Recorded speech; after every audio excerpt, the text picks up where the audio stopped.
Second quarter earnings being quite strong. We don't see them being as strong as first quarter earnings. First quarter earnings were up 14%, and prior to that we had an earnings recession. But the average, according to Thomson Reuters, is 6.5% earnings growth. But we feel that could easily be 8 or 9%. There's easy comps, there's a growing economy. We think that we could easily be up in the high single digits. Okay, well, I think we'll pause the questions for now and let you guys rest from all the questions and answers. And we'll move into the activities portion of the show. Now, this is a very unique part of the show. There is no show like this. Just so you understand, each of these contestants has prepared a little piece of show and tell to tell you a little bit about themselves. And hopefully it tells you about them and their culture.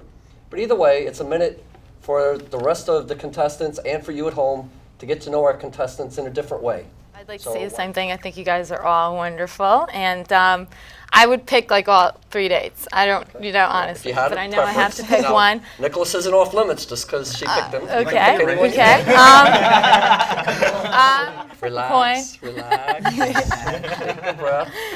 Breathe in. Another episode of Love Around the World. Hopefully you enjoyed the show. Hopefully you learned some culture. And if you'd like to be a contestant, pay attention to the viewer response ad and come again next time, and we will see you. Don't get me started.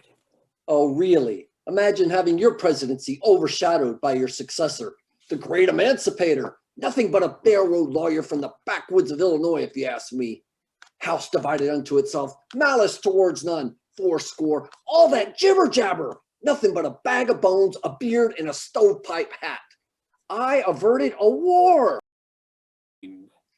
Is that a dig? Well, if the assessment fits. Well, at least I got elected president in my own right. Now you're touching a sore spot. Oh, rough and ready Zach Taylor dies in office, not much more than 16 months in office before he could do any real damage. You waltz in and what'd you do? Poison the cherries in the cream? Hey, I should have gotten the nomination in 52. Sure. So in the U.S. markets, a lot of people are concerned with valuations.